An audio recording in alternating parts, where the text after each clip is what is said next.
ओम शांति। अव्यक्त मुरली सीरीज में आज हम सुनेंगे दिनांक 20 अक्टूबर 1969 के बाप दादा के अव्यक्त रूप के मधुर महावाक्य। टाइटल है बिंदु और सिंधु की स्मृति से संपूर्णता। आज किस संगठन में बाप दादा आए हैं? आज के संगठन को क्या कहेंगे? आज का संगठन है ज्ञान सूर्य और सितारों का। हर एक सितारा अपनी अपनी चमक दिखाने वाला है। बाप दादा हर एक सितारे की चमक देखने के लिए आए हैं।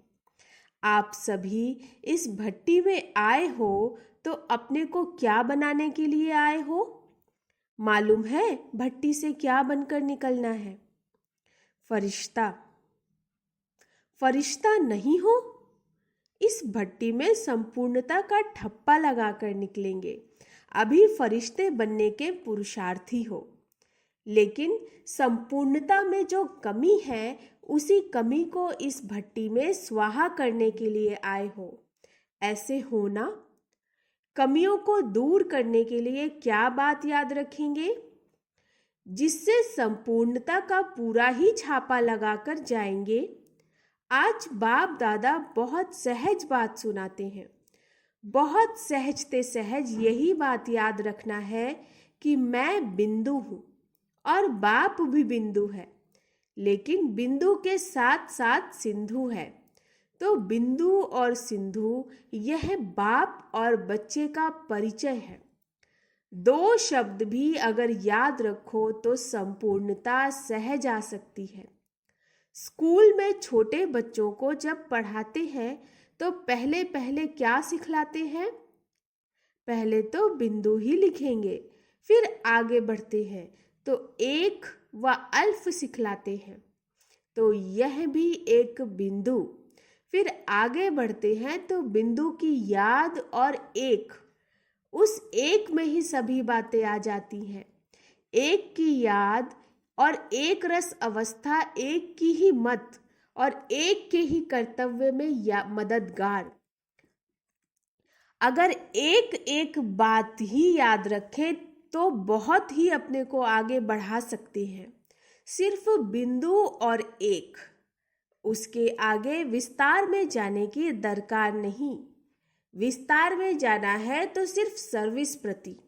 अगर सर्विस नहीं तो बिंदु और एक, उसके आगे अपनी बुद्धि को चलाने की इतनी आवश्यकता नहीं है। सिर्फ यही बातें याद रखो तो सहज संपूर्णता को पा सकते हो। सहज है वह मुश्किल है। सहज मार्ग है, लेकिन सहज को मुश्किल कौन बनाता है? संस्कार। यह संस्कार भी उत्पन्न क्यों होते हैं? सिर्फ अपनी विस्मृति इस सब बातों को उत्पन्न करती है। चाहे पिछले संस्कार, चाहे पिछले कर्म बंधन, चाहे वर्तमान की भूलें, जो भी कुछ होता है उनका मूल कारण अपनी विस्मृति है। अपनी विस्मृति के कारण यह सभी व्यर्थ बातें सहज को मुश्किल बना देती हैं। स्मृति रखने से क्या होगा? जो लक्ष्य रख करके आए हो, स्मृति संपूर्ण, विस्मृति अपूर्ण। विस्मृति है तो बहुत ही विघ्न है, और स्मृति है तो सहज और संपूर्णता। दो बातें सुनाई। अगर इस स्मृति को मजबूत करते जाओ तो विस्मृति आपे ही भाग जाएगी। स्मृति को छोड़ेंगे ही नहीं तो विस्मृति कहाँ से आएगी? सूर्यास्त हो जाता है तब अंधियारा हो जाता है। सूर्यास्त ही ना हो तो अंधियारा कैसे आवे? वैसे ही अगर स्मृति का सूर्य सदा कायम रखेंगे तो विस्मृति का अंधियारा आ नहीं सकता। यह अलौकिक ड्रिल जानते हो। वैसे भी अभी वह जो ड्रिल करते हैं वह तंदुरुस्त रखते हैं। तंदुरुस्ती के साथ साथ शक्तिशाली भी रहते हैं। तो यह अलौकिक ड्रिल जो जितनी करता है उतना ही तंदुरुस्त। अर्थात माया की व्याधि नहीं आती और शक्ति स्वरूप भी रहता है। जितना जितना यह अलौकिक बुद्धि की ड्रिल करते रहेंगे, उतना ही जो लक्ष्य है बनने का वह बन पाएंगे। ड्रिल में जैसे ड्रिल मास्टर कहता है वैसे हाथ पांव चलाते हैं ना, यहाँ भी अगर सभी को कहा जाए 1 सेकंड में साकारी से निराकारी बन जाओ तो बन सकेंगे? जैसे स्थूल शरीर के हाथ पांव झट डायरेक्शन प्रमाण ड्रिल में चलाते रहते हैं, वैसे 1 सेकंड में साकारी से निराकारी बनने की प्रैक्टिस है। साकारी से निराकारी बनने में कितना समय लगता है, जबकि अपना ही असली स्वरूप है, फिर भी सेकंड में क्यों नहीं स्थित हो सकते? अब तक कर्म बंधन, क्या अब तक भी कर्म बंधन की आवाज सुनते रहेंगे? जब यह पुराना शरीर छोड़ देंगे तब तक कर्म बंधन सुनते रहेंगे। इस क्लास में प्रश्न का उत्तर देने वाले कौन है? वह तो बहुत नाम सुनाए, फिर प्रश्न उत्तर से पार जाने वाले कौन है? इस भट्टी में परखने की पावर आएगी। हर एक को यही कोशिश करनी चाहिए कि हम संपूर्ण बनकर ही जाएंगे। ऐसे अब हो सकता है? वह अंत में होगा, हो सकता है। तो बाकी अंत तक रहकर क्या करेंगे?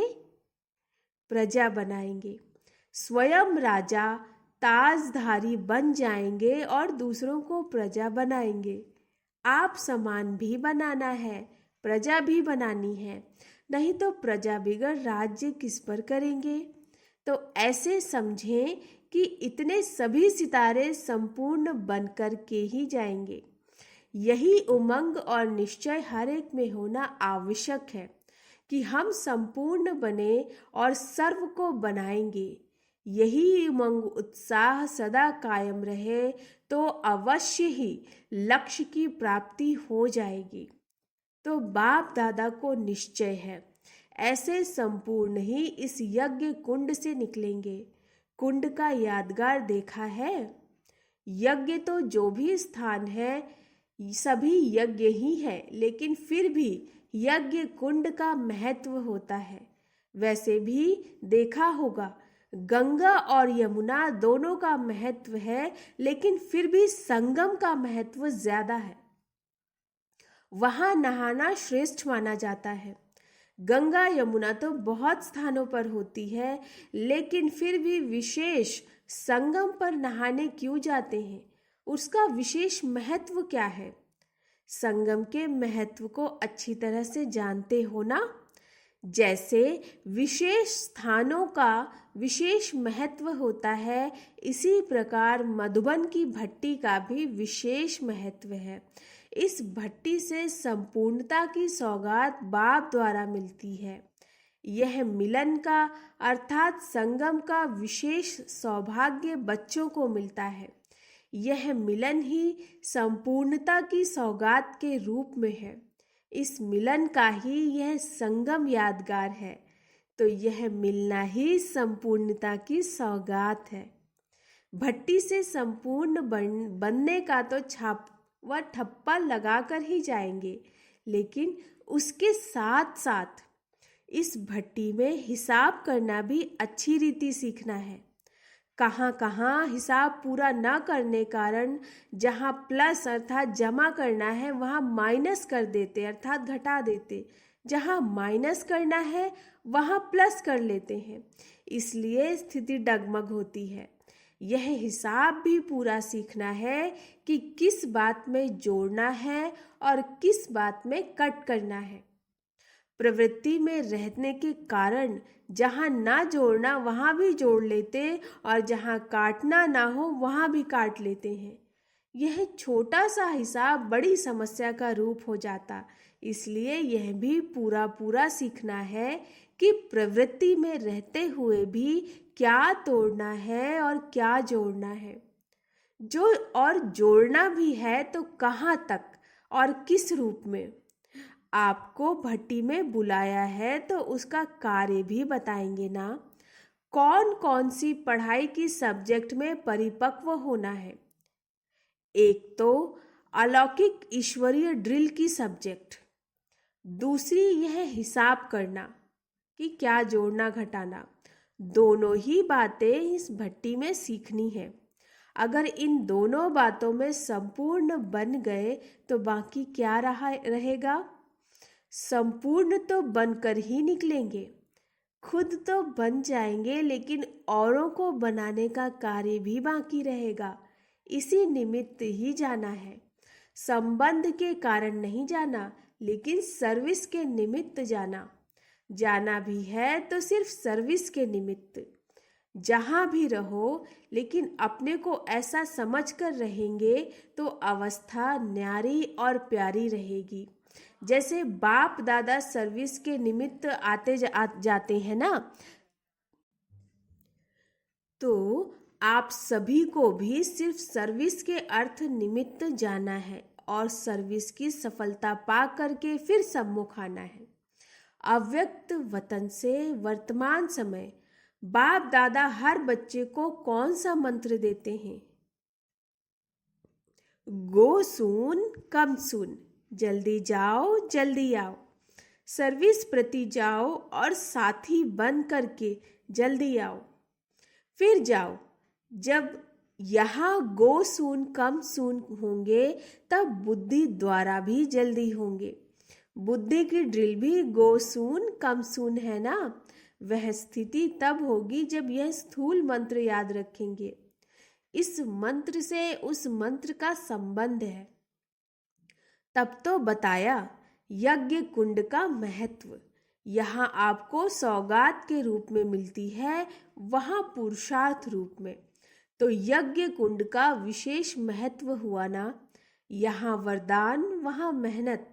जब वरदान मिल सकता है तो मेहनत क्यों करते हो? इस यज्ञ कुंड से भाषा बोलना भी सीख कर जाना। ऐसा सैंपल बनना जो आपको देख दूसरे भी आकर्षित होकर यज्ञ कुंड में स्वाहा हो जाए। बाप दादा हर एक की तस्वीर से हर एक की तकदीर और तदबीर देखते हैं। कहाँ तक अपनी तकदीर बनाते हैं। आप भी जब किसको देखते हो तो हर एक की तस्वीर से उसकी तदबीर, उसके पुरुषार्थ का जो विशेष गुण है वही देखना है। हर एक के पुरुषार्थ में विशेष गुण जरूर होता है, उस गुण को देखना है। एक होता है गुण और गुण के साथ साथ होता है घुन। अनाज को अंदर से खाकर खोखला कर देने वाला कीड़ा। शब्द कितना नजदीक है, लेकिन वह क्या और वह क्या। अगर गुण नहीं देखते हो तो घुन लग जाता। तो हर एक के गुण को देखना है तो घुन जो लगता है वह खत्म हो जाएगा। जो एक दो के स्नेही होते हैं, ऐसे स्नेही बच्चों से बाप दादा का भी अति स्नेह है। स्नेह ही समीप लाता है। जितना स्नेही उतना समीप, तो एक दो में स्नेही हो। ऐसे स्नेही बच्चे ही समीप भी आ सकते हैं, अब भी और भविष्य में भी। विशेष स्नेही है, इसीलिए आज विशेष डबल टीका लगा रहे हैं, लेकिन अनोखा। लौकिक रीति का टीका नहीं।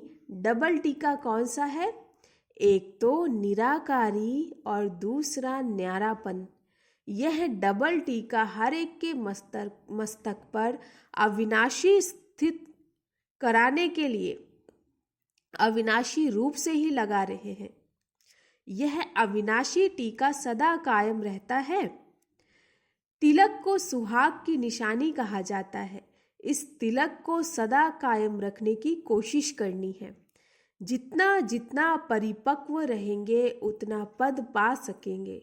हर एक यही सोचे कि हम ही नंबर 1 हैं। अगर हर एक नंबर 1 होंगे तो नंबर 2 कौन आएगा? बाप की क्लास में कभी भी नंबर नहीं निकल सकते। टीचर भी नंबर 1, स्टूडेंट भी नंबर 1, तो एक एक नंबर 1। तो ऐसी क्लास का तो मधुबन में चित्र होना चाहिए। अच्छा,